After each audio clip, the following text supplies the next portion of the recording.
Good morning, student. Today we will start our new chapter, that is cell cycle and cell division.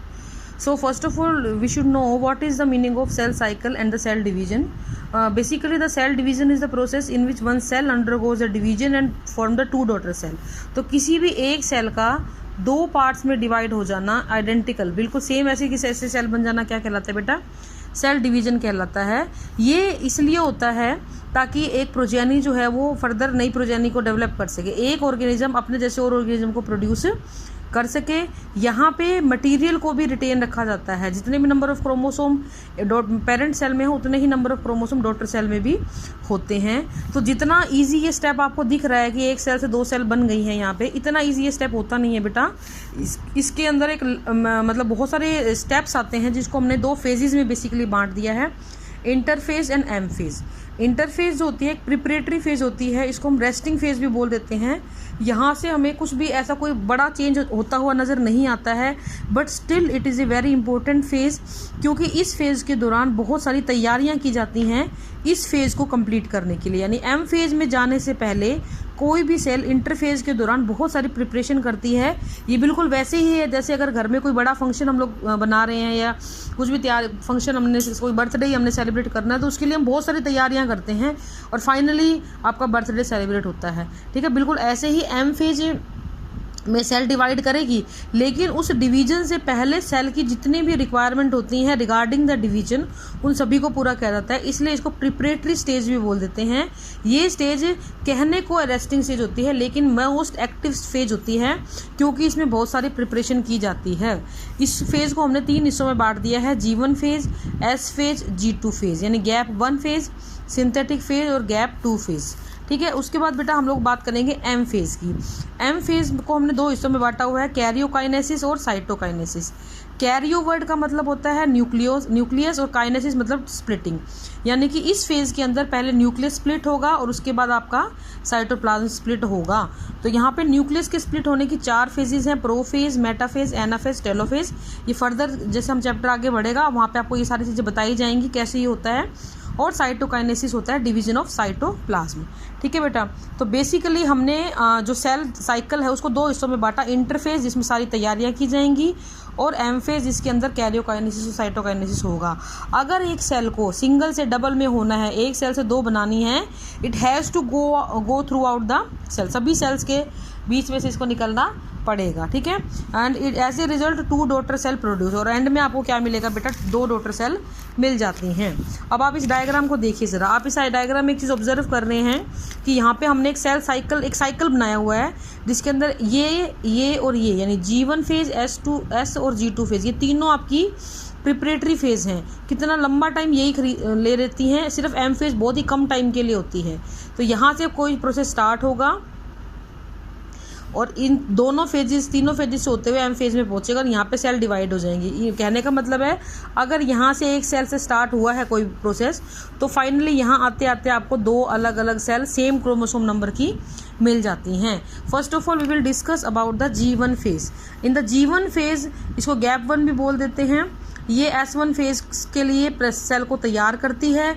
Enzyme protein का synthesis यहाँ पर होता है, transcription और translation होता है। And meaning of transcription and translation you know very well. Transcription mean mRNA का बनना और ट्रांसलेशन का मीन प्रोटीन का बनना। RNA सिंथेसिस यहाँ पे बढ़ जाएगा, एनर्जी भी यहाँ पे काफ़ी ज़्यादा बनेगी। रॉ मटेरियल जो भी एस फेज के लिए चाहिए होता है वो सारा का सारा यहाँ पे बनेगा। सेल अपना साइज और अपनी ग्रोथ दोनों को बढ़ा लेती है। फिर आती है बेटा एस फेज, यानी G1 फेज में सारी चीज़ें कंप्लीट होने के बाद एस फेज में आया जाता है। एस फेज इज यहाँ पे DNA रेप्लिकेट करता है, जो मटेरियल होता है DNA रेप्लिकेट करेगा, सेंट्रियोल भी रेप्लिकेट करेगा। लेकिन ये चीज़ आपने ध्यान रखनी है कि सेंट्रियोल रेप्लिकेट करता है सिर्फ एनिमल सेल में, क्योंकि प्लांट सेल में सेंट्रियोल नहीं होता है। हिस्टोन प्रोटीन सिंथेसिस यहाँ पे बढ़ जाएगा। अगर हम यूकैरियोट्स की बात करें, लोअर यूकैरियोट्स की, सिंपल यूकैरियोट्स की, तो उनमें लगभग 50% हिस्टोन प्रोटीन G1 फेज में ही बन चुका होता है और 50% यहाँ बनता है। लेकिन हायर यूकैरियोट्स में ये 100% जो है एस फेज के अंदर ही बनता है। फिर आती है बेटा आपकी G2 phase. The cell is prepare here for division, spindles बनेंगे यहाँ पे, प्रोटीन सिंथेसिस होगा यहाँ पे, ट्यूबुलिन प्रोटीन जो होगा वो स्पिंडल फाइबर बनाने में हेल्प करेगी। प्लाज्मा मेम्ब्रेन बनेगी, प्रोटीन फॉर्मेशन होगा बहुत सारा और बहुत सारी एटीपी बनेगी, आरएनए सिंथेसिस भी इंक्रीज हो जाएगा। अगर हम आपको एक आइडिया दें तो एक क्रोमोसोम के लिए लगभग 38 एटीपी की ज़रूरत यहाँ पे आपको पड़ेगी। अब आपकी सेल डिवीजन में जाने के लिए तैयार है। Now comes the M phase.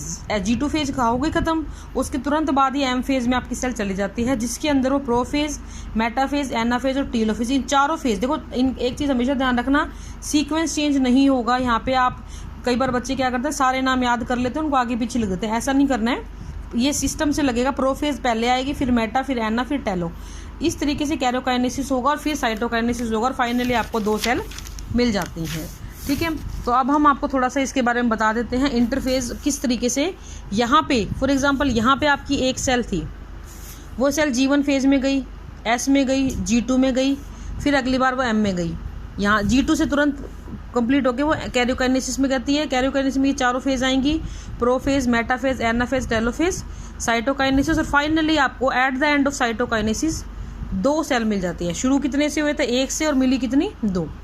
अगर इन दोनों में से कोई एक सेल ये कहती है कि मैं डिवीजन में नहीं जाऊंगी, तो वो डिफ्रेंशिएट कर जाती है और Q0 स्टेज में चली जाती है और एक स्पेशल फंक्शन को, किसी भी स्पेशलाइज्ड अपनी स्ट्रक्चर को ले लेती है, स्पेशल फंक्शन परफॉर्म करना शुरू कर देती है। ठीक है, और इसके बाद C वैल्यू और इसकी बात हम बाद में करेंगे।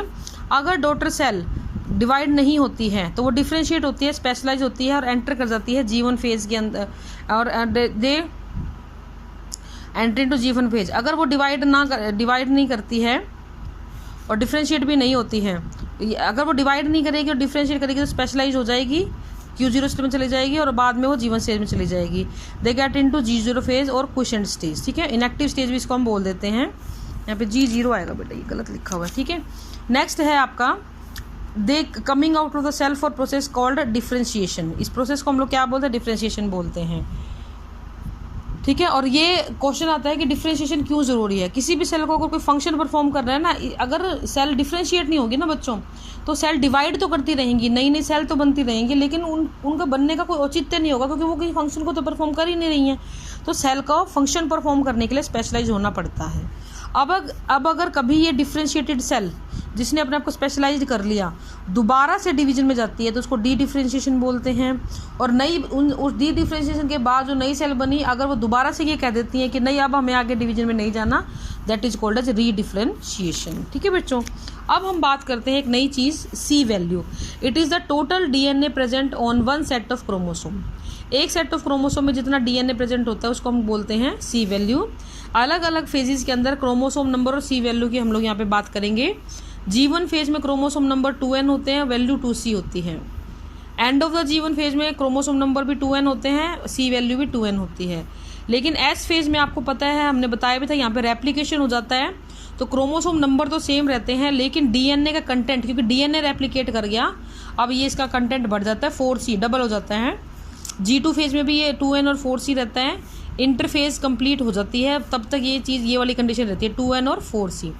फाइनली मेटाफेज में 4n और 4C हो जाता है, क्योंकि साइटोकाइनेसिस होता है और क्रोमोसोम है अपार्ट मूव करना शुरू करते हैं, और फाइनली आफ्टर साइटोकाइनेसिस आपको ओरिजिनल कंडीशन मिल जाती है। तो इस तरीके से C वैल्यू की बड़ी इंपॉर्टेंस होती है, आपको ये ध्यान रखना है। यहाँ पे 4 क्यों हुआ? क्योंकि DNA ने रेप्लिकेशन करके अपने नंबर को इंक्रीज कर लिया। रेप्लिका का मतलब नकल, उसने अपनी ही बहुत सारी कॉपीज बना ली। ठीक है बच्चों, तो आज हमने सेल साइकिल के बारे में पढ़ा, उसकी फेजेस के बारे में पढ़ा। दोबारा से रिवाइज करती हूँ, हमने इंटरफेज पढ़ी, हमने एम फेज पढ़ी। Interphase is followed by the M phase. ठीक है, इंटरफेज के अंदर 3 स्टेजेस होती हैं, G1, S और G2, और एम फेज के अंदर होती हैं बेटा 4 फेजेस, जिसको हम बोलते हैं प्रोफेज, मेटाफेज, एनाफेज और telophase. So this is all for today. Thank you and have a nice day.